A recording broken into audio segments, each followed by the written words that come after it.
I'd like to welcome the amazing Ingrid Backstrom to the show. If you don't know Ingrid Backstrom, you might have been living under a rock for the last decade. But she is an amazing skier. She's won all the things. She's been in all the movies. Let's give her a big Tahoe warm welcome. Thanks, Brendan.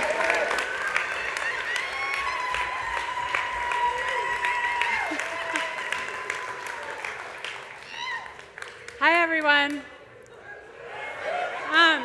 Thank you so much. Thanks to Alpenglow and the North Face for bringing me here. I'm honored to be here, especially on behalf of the Scotty Lapp Foundation. This is a really special event to be at and to see so many awesome faces. And yeah, what a great day on the mountain. So hopefully you're all out there. So tonight, my story is about my quest to ski 100 days in a row last season. So I'm just going to go, in detail, starting with day one, and I'm just going to go through every single day. Just kidding, I won't do that to you.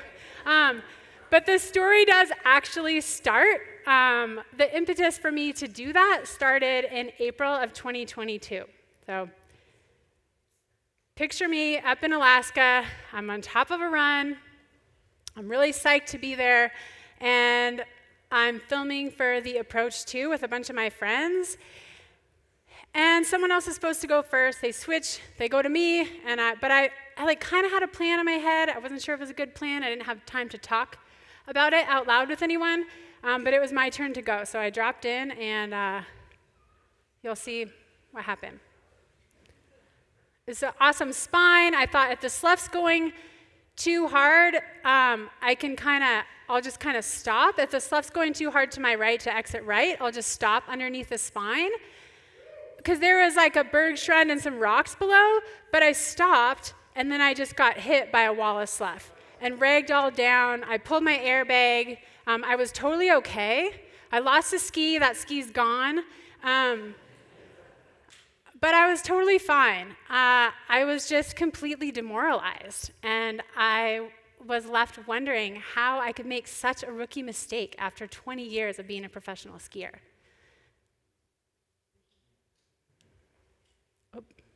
Okay, just learning how to work this. Here we go. Okay. So my career started here in Tahoe way back in the early 2000s, filming with Matchstick. I had a lot of amazing... These are just some random clips. I had to put some Tahoe stuff in here from the way I see it. But yes, I filmed with Matchstick Productions for 9 years, filmed with Warren Miller, Sherpa Cinemas, some other companies, and I also got to travel the world and do a lot of other really cool things, and got to stand on top of a lot of big lines in Alaska and BC and all over the world. And I also got to go on expeditions. I'll show you a little bit of that in a minute. I got to go all over the world, Antarctica, Baffin Island, as part of expeditions with the North Face.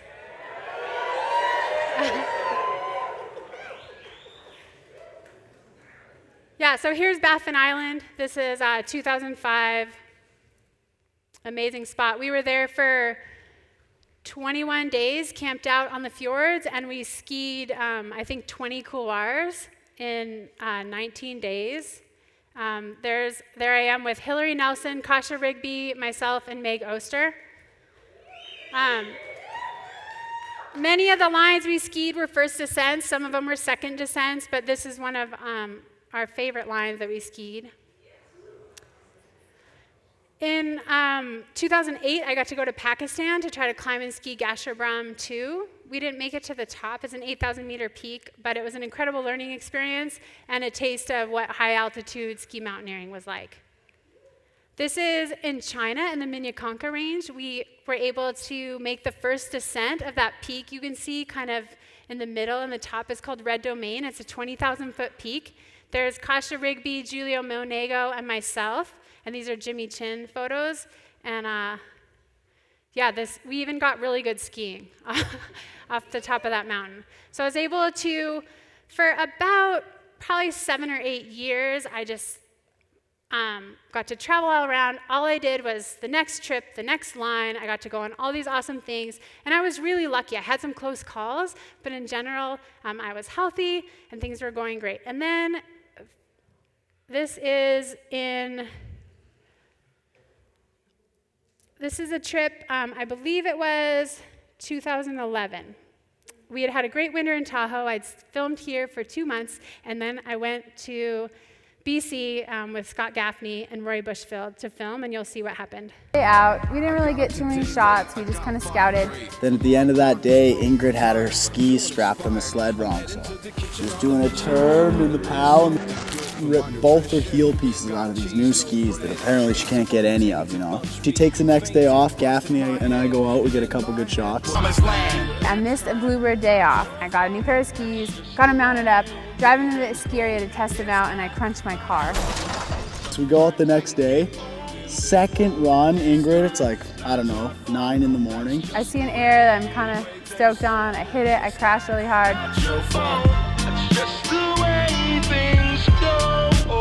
I knew I did something to my Achilles right away, but they're like, oh, maybe you just tore a calf muscle. I was like, yeah, maybe I just tore a calf muscle. So Rory hit another line, tomahawked really bad. When I get to anything, I'm always losing, never winning.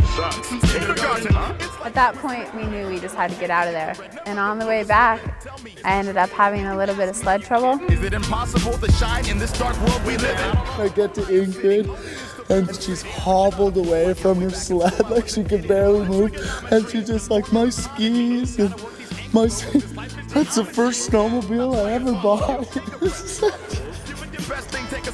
It was an uninsured sled that I'd rented from my buddy. It became mine in the course of the day. It was so sad. I couldn't help but laugh. So that took us a while.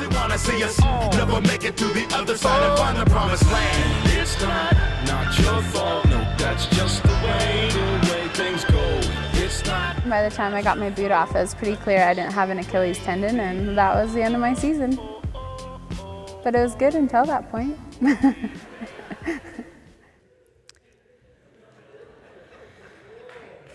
Yeah. So my Achilles healed, haha. But that was an unfortunate series of events, but in no way did it prepare me for what was going to happen next in my life. This is my brother Arie. 4 months after I tore my Achilles tendon, he died in a ski mountaineering accident in Peru. And there's no way to describe the hole that left in our lives. Arie was the rock. My other brother, Ralph, is here. He has Pacific Crest Coffee. He's amazing. Yeah. But Arie was our middle brother, and he was kind of the rock. He was like both of our best friends. He was the one who was always steady, always knew what to say, always was there with a listening ear. And it was just really unbelievable to lose Arie. And I have this footage is really special to me. It's from The Way I See It, filmed by Scott Gaffney around Tahoe. And we got to film with Arie that year for Matchstick Productions. So here's some footage from that year. I got to ski with Arie more than I have in a really long time this season, and just incredible to have that time, you know, watching the sunrise on a Bluebird POW day and getting to watch him rip. I followed you into the park, through the jungle, through the dark. Girl, I never loved one like you. Boats and boats and waterfalls, alleyways and payphone calls. I've been everywhere with you. That's true. If I wasn't sure about something, I could look over and he'd give me the nod, like, yeah, you got this. And then I'm like, all right. It was just... Only you and me, if you're something to see. One of the most amazing things about Arie for me is he never did anything half-assed. He believed that having pride in something and doing it well, no matter what it was part of a life well lived. And that in his skiing and the way he carried himself in the mountains.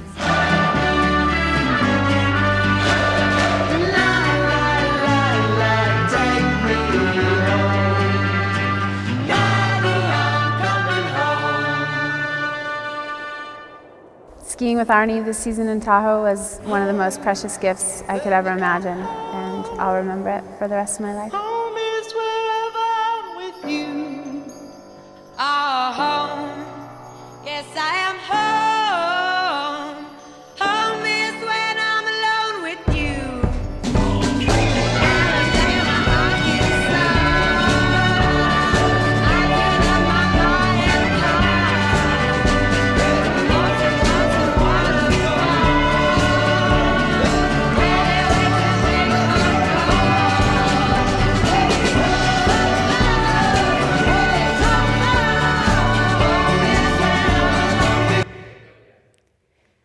All right. Well,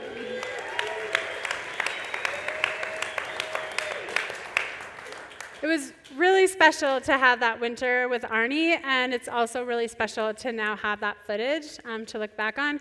For a long time, I couldn't really even watch it. And also, I have to tell you that that freaking song, no matter wherever I went for like 5 years, I could be in a grocery store and like it wouldn't matter where, just trying to do some shopping, and that song would come on, and I'd be like just sobbing, set down my basket, walk out the store.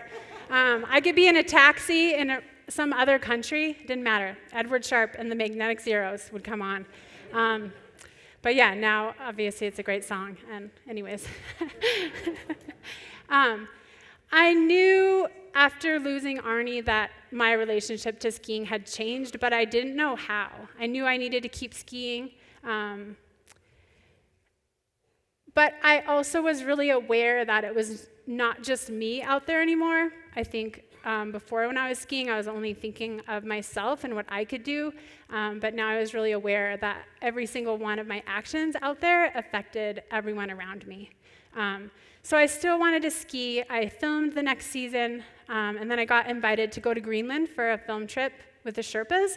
And I was like, well, it's going to be remote, but it's a film trip. It'll be fine. I'll just take it day by day. And we got to get to Greenland, you fly from Iceland, and then to get to this spot in southeastern Greenland, we took a heli out to a glacier and camped out, no guide, just a bunch of us out there trying to film.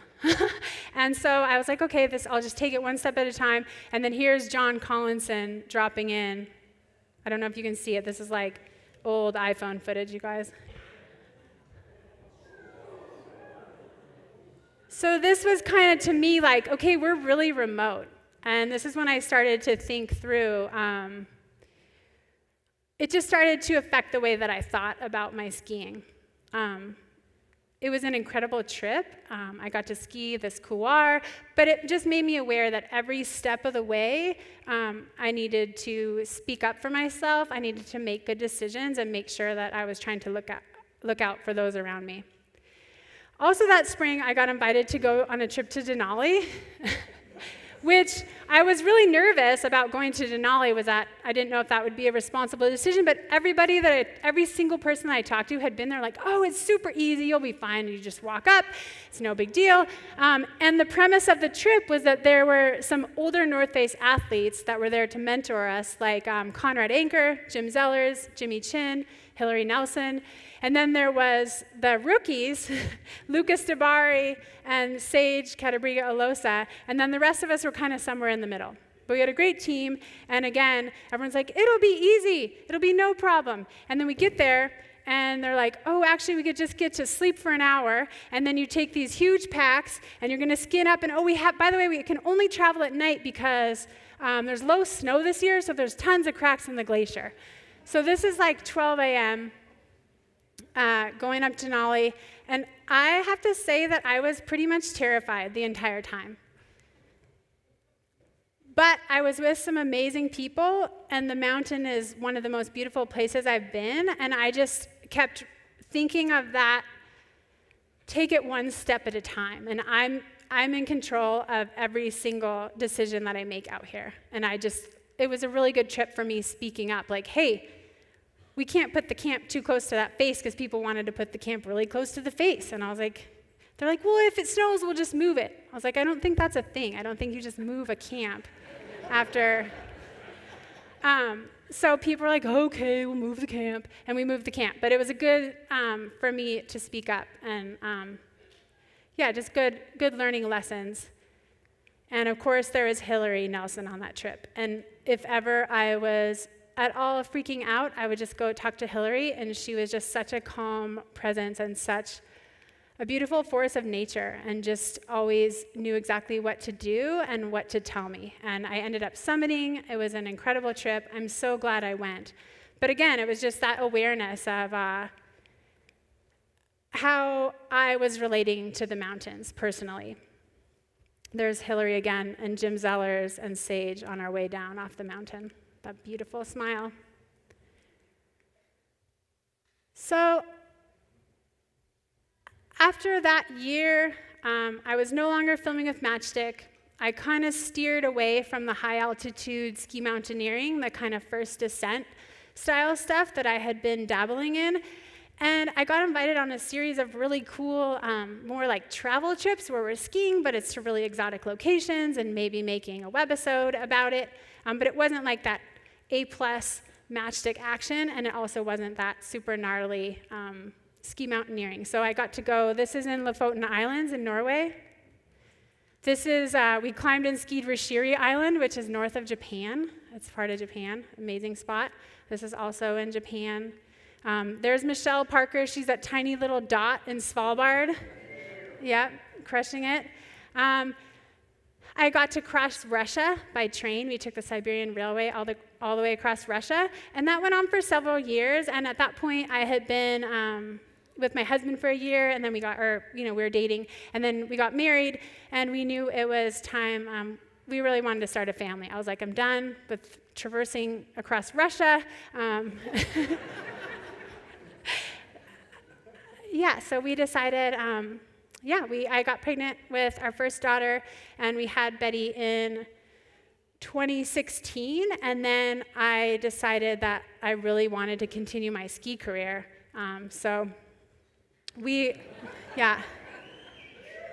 This is a film that we made in 2017 called Lineage. My head. I just put some clips together. All of a sudden, when it was like, oh man, there's some things I want in my life, and they're not the type of things that just can happen overnight. I want to lay some groundwork and have this happen in more or less like a certain way.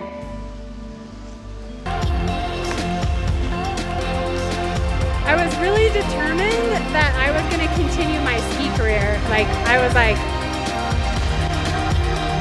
I had known many women who were amazing skiers, professional big mountain skiers, and then they had kids and they either got dropped by their sponsors or they chose to move away from the sport.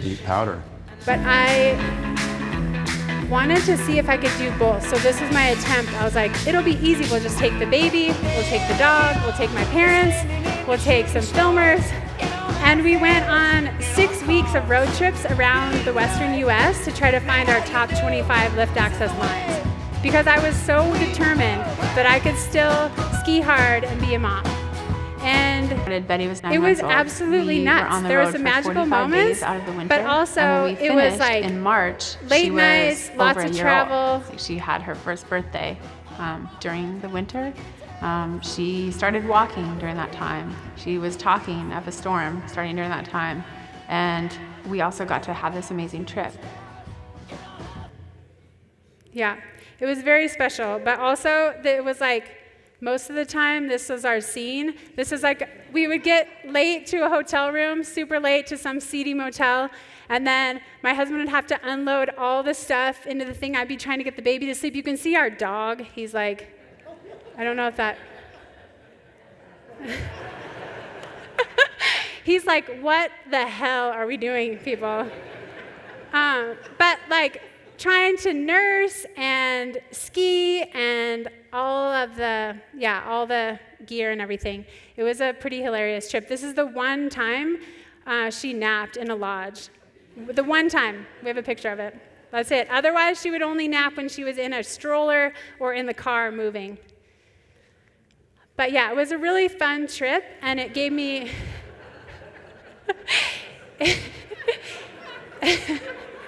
it gave me a glimpse of, okay, this might still be possible. This is not the way I'm going to do it, but this might still be possible. My husband is like, never again. If you ask him about it, he's like, but it also, that first year, having Betty, we got to do some incredible stuff that first year and a half, and how incredible to get to go skiing and to take my family along. I feel so fortunate. To skip back a little bit, when I was pregnant with Betty, I was coaching and helping run the freeride team at Crystal Mountain up in Washington. I moved back. I lived in Tahoe for about 12 years, and then in around 2012, I moved back to Washington, where I'm from. And when I was pregnant with Betty, I skied. This is like me billy goating at Stevens Pass at like 6 months pregnant, probably. I skied until 10 days before I had Betty. This is filming for Warren Miller at 8 months pregnant in Colorado. Like, extremely pregnant. But it was also like the second gravity took over, I was like, oh, this is awesome. Like, getting to the lift was terrible. Buckling my boots, terrible. The second I could go downhill on my skis, I was like, yeah, this is where it's at. So I was able to ski through most of that pregnancy, and then in between our first daughter, Betty, and our second daughter, Clover, I was working with Michelle Parker, Elise Sogstad, Angel Collinson, and Tatum Minode, and Matchstick Productions to try to get a more female-focused women's ski movie out there. And it ultimately became All In, but in the course of, I was like, it's going to be great. I got pregnant again. The timing's going to work out. But then I had a miscarriage at 3 months, so I lost that baby. And you just can't control this stuff. Like, there's no planning around that. And then I was able to get pregnant again. But by the time we got the funding, the movie was going to happen. I was 4 months pregnant with our second daughter. And I was like, well, that first pregnancy went great. I can totally film for a couple months. I'll be fine. Here I am, 4 months pregnant. This is my husband working on his selfie skills. This is our first day of filming for the movie that became All In. Elise Sogstad came to Stevens Pass. It was like kind of wind. There was like, it had been, windy, so there's like big pockets of snow, and then there were some scoured spots, and I ended up going off this little air and finding a really hard spot, and I tore my patellar tendon. There's Jim being my hero. That's my husband. And that was just like a really low point. This is, he thought it was funny to take a video of me like scooching on my butt to try to go pee at 4 months pregnant after tearing my Achilles tendon. So this was a low point. It was really, for me, a questioning of how I had let my desire to film and to do this movie we've been working on, take over my listening to my own body. And had I been listening to my own body, I would have known that this pregnancy was different. I wasn't feeling quite the same, but I was so focused on filming that I wasn't listening to those inner voices. And so that was a real reckoning for me, and I had to figure out how I was going to proceed. And also, now we're a family of 4, which was like exponential, because you have not only a newborn with nursing, diapers, naps, all that stuff, and then you have a toddler who, like, you can't leave the house without her deciding at the last minute she has to be dressed like a giraffe. Or she has to put her baby carrier on. Like, hold on, we can't go to preschool because I need to put my baby in the backpack, which is very fun. Like, it's very fun and a really special time. But yeah, it was a lot. Not sleeping, 2 kids. But I healed up well from that surgery, and I stuck around in Washington that year. I just skied in Washington. I stayed at home with my family. It was an okay winter. That's the North Cascades.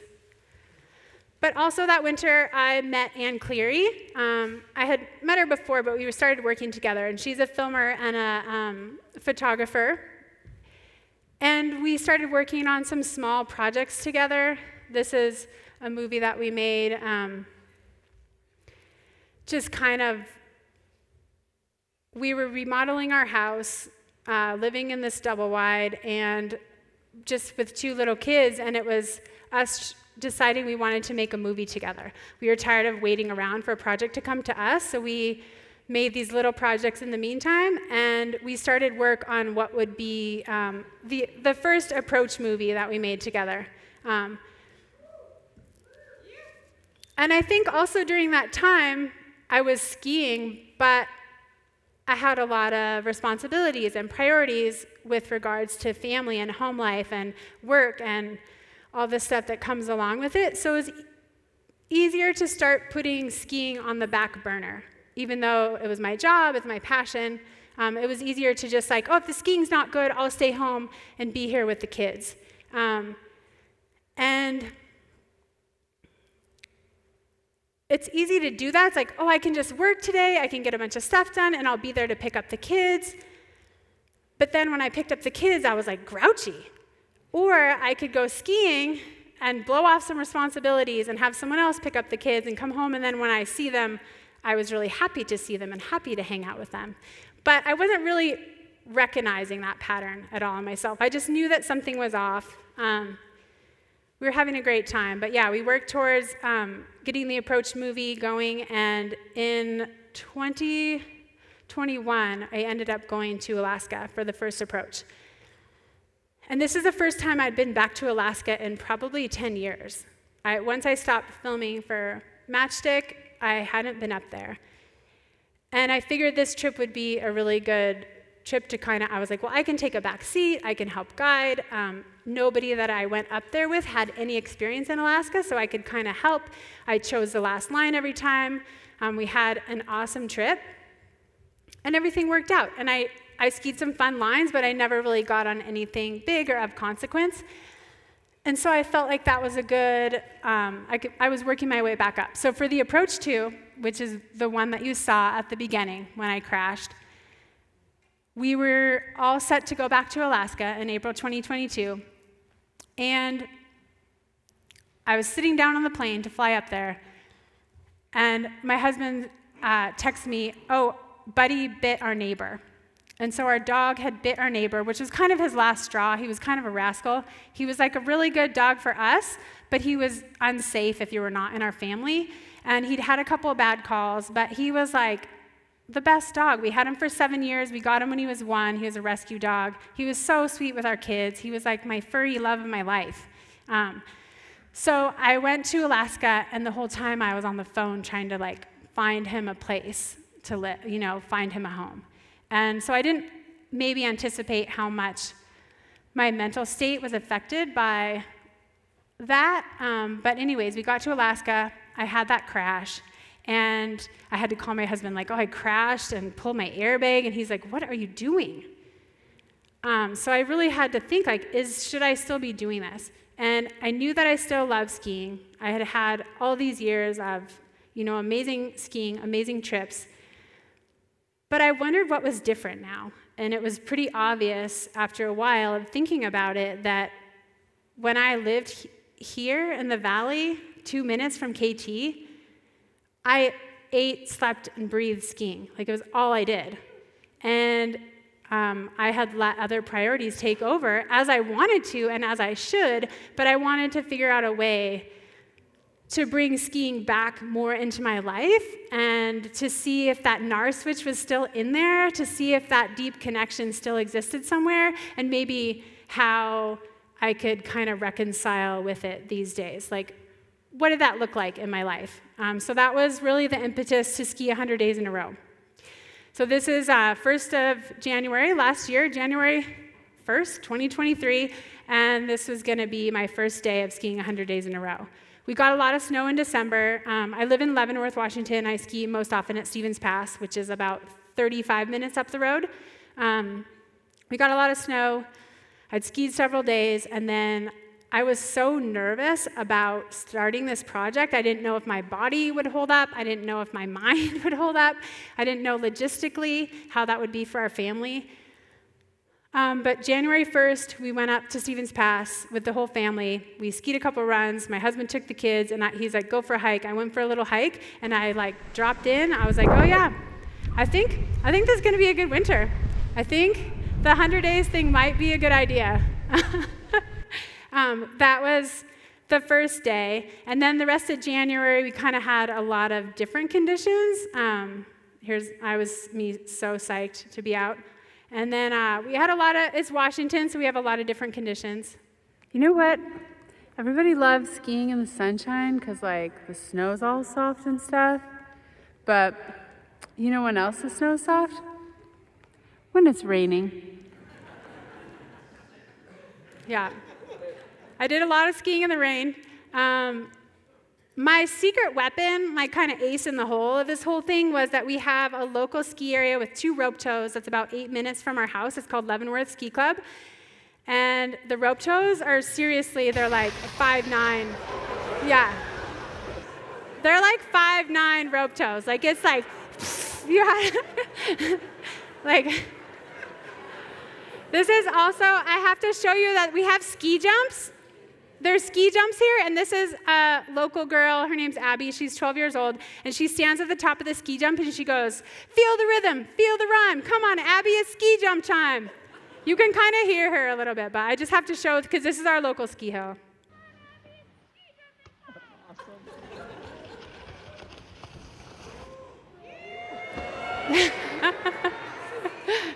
Yeah. So it's a really special place, and I spent a lot of time there last winter. This is me skinning up. I used Ski Hill for my official day of skiing, probably 15 to 20 days out of the winter. There you can see that's called the big toe.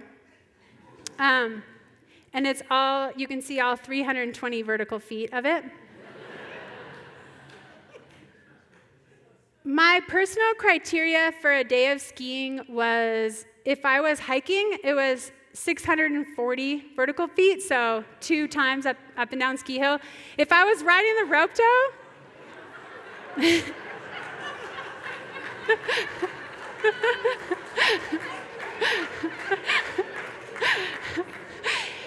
if I was riding the rope tow, I had to do it 5 times to count. But you can see, by 5 times, your arms are like so pumped. My arms are. That's all I could do. One day, my husband was Nordic skiing, and he's Nordic skied to the top. And here he is skiing down, Nordic skiing. Yeah. But there were a lot of... Yeah. Yeah. Getting the fresh corduroy. There were a lot of days that I skied actually twice in a day, because I'd go skiing and then we'd go here at night and I'd ski with my family. And this is our then 6-year-old daughter helping a 2-year-old on the rope tow.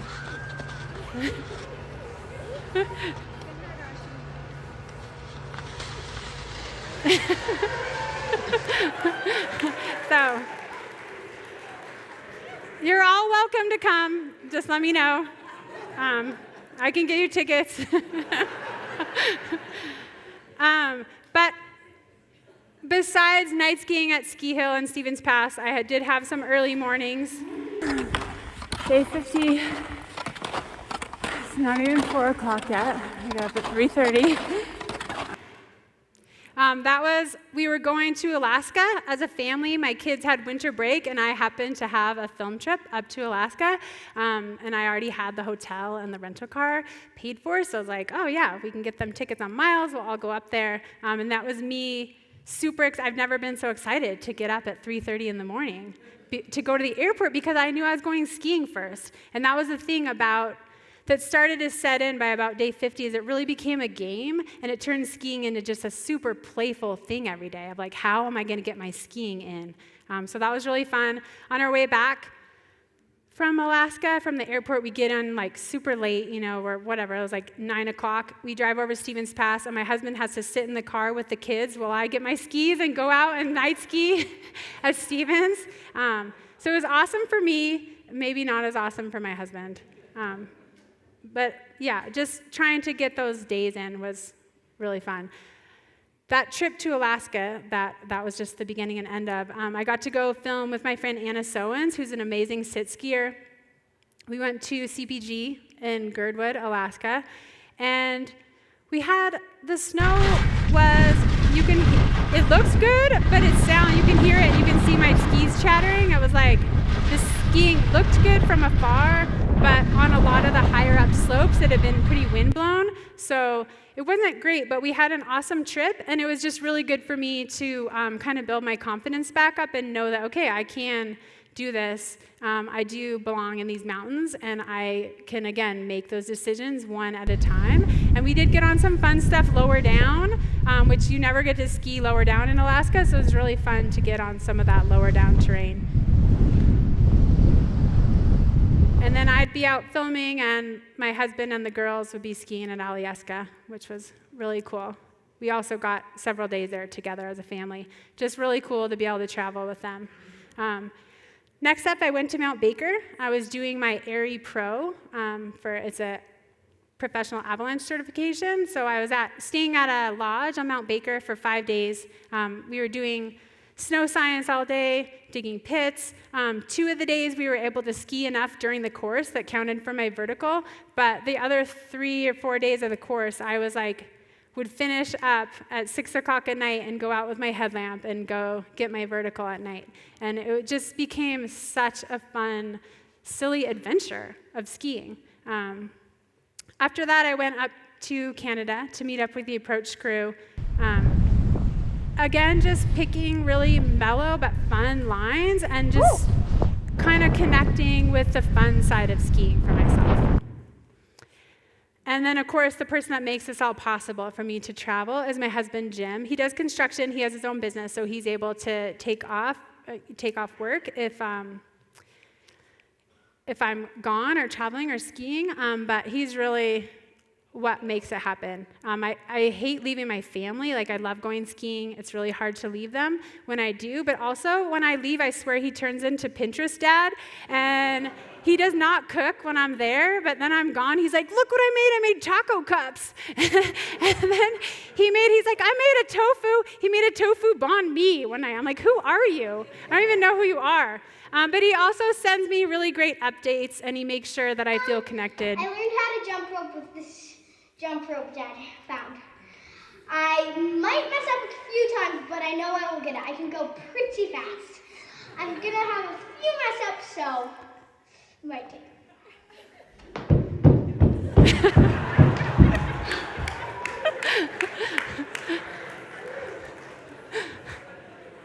So he makes sure I feel connected.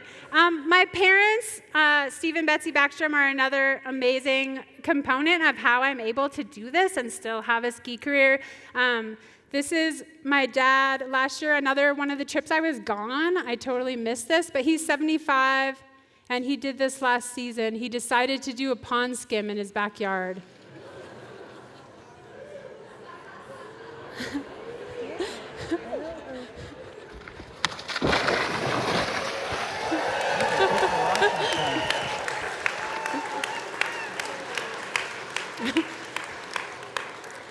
So yeah, I miss out on some stuff, but at the same time, it's amazing to have a really supportive family.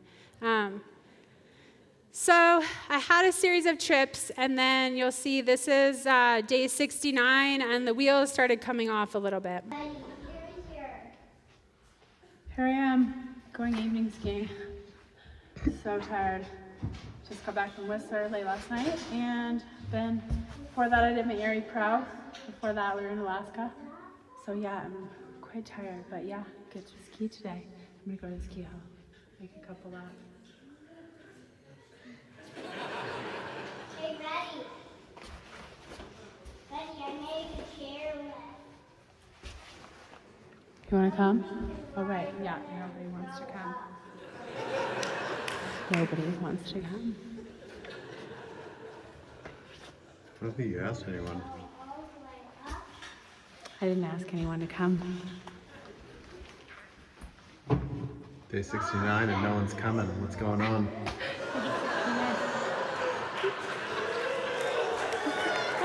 Okay.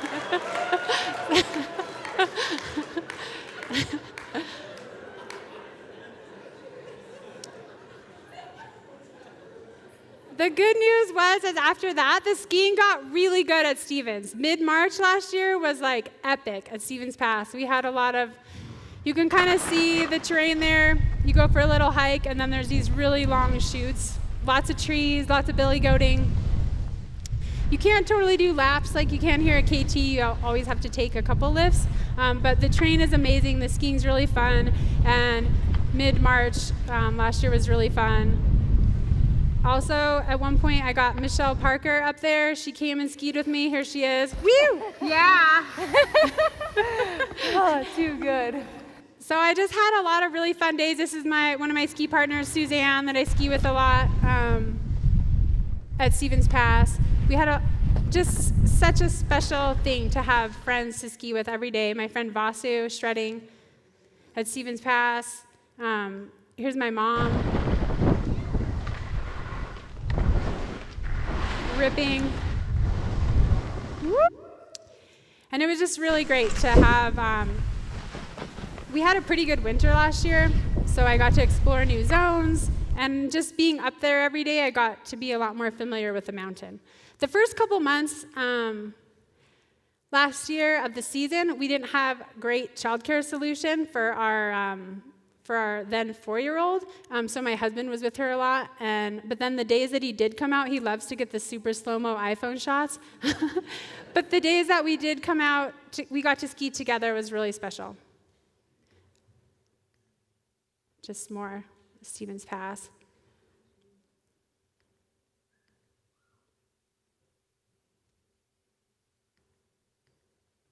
More super slow-mo iPhone shots by Jim.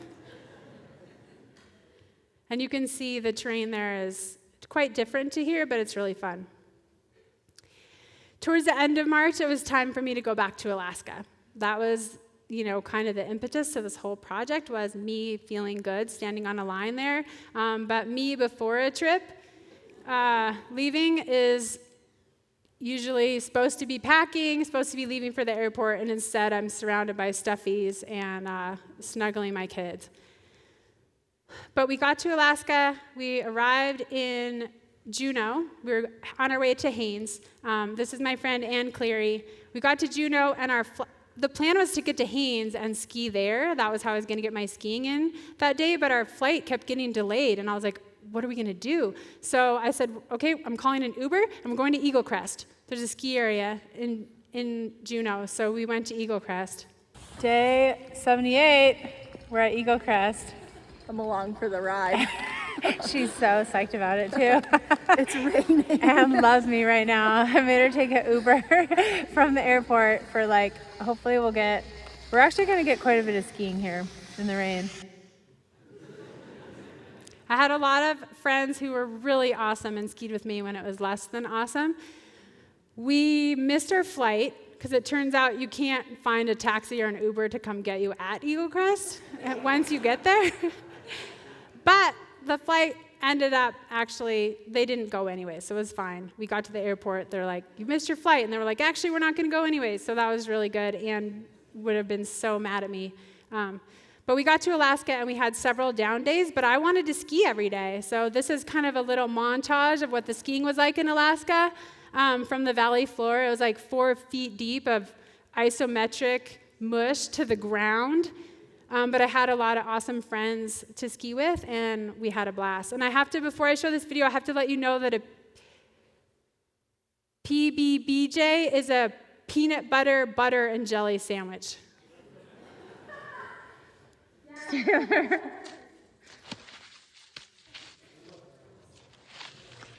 Day 79. Oh, how's that going in? Oh, I just took my skins off.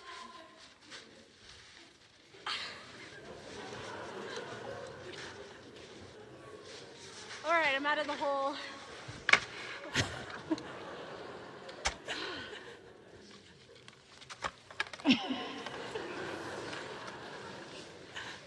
Tell me when to stop filming. I feel like we got the struggle already. We could probably cut.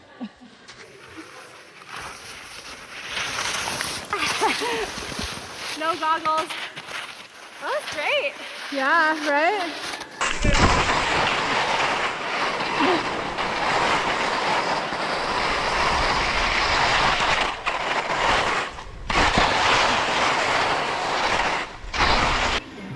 trying to get Ingrid to go skiing for day 81, but she's not really feeling it today. I'm busy finishing my PB BJ. Lay off.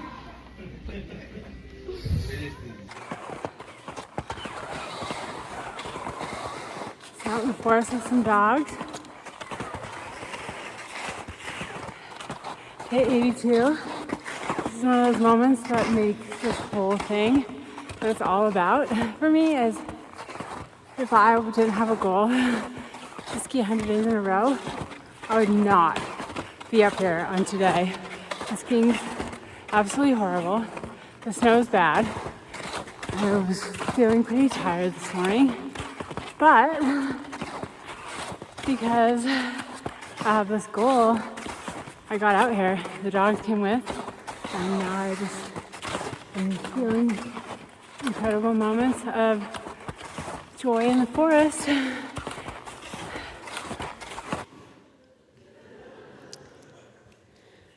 So we eventually did get out to go film.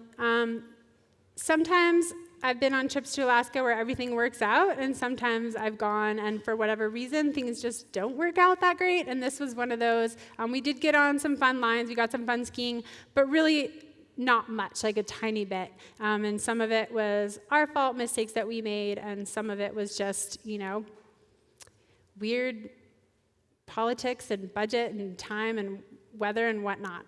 But it was still an amazing trip, and I think the most important takeaway for me from this was that, yes, this was my goal, and this is the reason that I did this, was to be able to feel like I could stand on top of a line with confidence.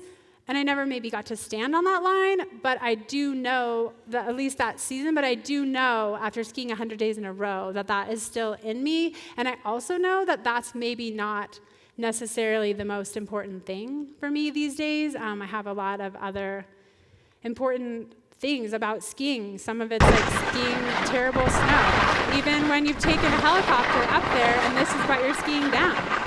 Like, that's, to me, part of the adventure. And it's also about being with all these amazing people out in the mountains. And it just really brought home the whole purpose of the trip. I set out with this idea that if I control how much I ski, then I will be able to ski the way I want. But it was really like skiing controlled me and let me know that, hey, yeah, you can show up every day, and that's awesome, and absolutely I need to do that. But just showed me that skiing means so many more things to me these days. And so one of my favorite days was my husband's birthday. I got back from Alaska late at night, and the next day was my husband's birthday. And so he wanted to do a ski adventure where we leave from our house. We loaded up the skis in our kids' chariot. That's our friend Kevin. We leave our house on cruiser bikes from our house and rode to a nearby zone. And we started skinning up. It was like totally heinous, really bad. Bushes everywhere, super icy skinning. This is above our town. You kind of get higher up. We left from our house, which is way down there. I was really tired. But we made it to the top. The snow was pretty cream cheesy at the top. And then when we got back down into the bushes, it was pretty gnarly, but it was also really fun. You're just bush bashing, you're adventure skiing. And I tried to do a kick turn at one point and just totally ate it, like back into the tree well. I'm good. I'm totally good. What? I was fine. I had a bruise, but I was totally fine. But yeah, it just, over the course of skiing 100 days, it just reinforced to me that skiing for me is like silly, it's playful, it's the adventure. All the places my skis have taken me. It's about just being with my friends in the woods, giggling. I made it to my 100th day, and this is me and Jim the morning of in the car on the 100th day. Day 100. It's actually snowing right now, but it's very, very wet. It's been raining the past 2 days. Atmospheric river happening right now. Jim, look how excited he was to go skiing. boy, and I could just about cry. I'm so sad to be done with 100 days. I would wish that winter would keep going, but it's been really fun, and I can't complain, and yeah, we're gonna go see how it is out there. So, as we've already established, rain skiing is awesome. My parents, those are my parents, they came out to celebrate and ski the 100th day with me. They're really supportive. But yeah, just slushy, good times at Stevens Pass for my 100th day. Of course, I went skiing on the 101st day because I couldn't help it. That was just sort of like bonus, just to see if I wanted to, and I did. And then after that, I was like, okay, I think I might be good. Because it was really bad. It was like frozen gnar. But yeah, we made it to the 100th day. Day 100. Jim was soaked, and yeah. That's what it's all about, right there. Thank you so much for coming. I really appreciate it. All right. Come on, y'all, let's give it up for Ingrid now.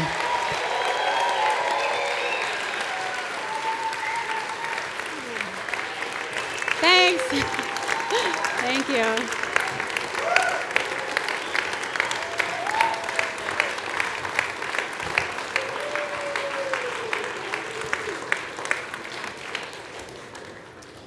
All right, everyone. Ingrid will stick around after the show if you want to come say hi. Don't forget, Dave Nettle closes us out on March 7th with Slow Food Tahoe as the beneficiary. Thanks, everyone, for coming.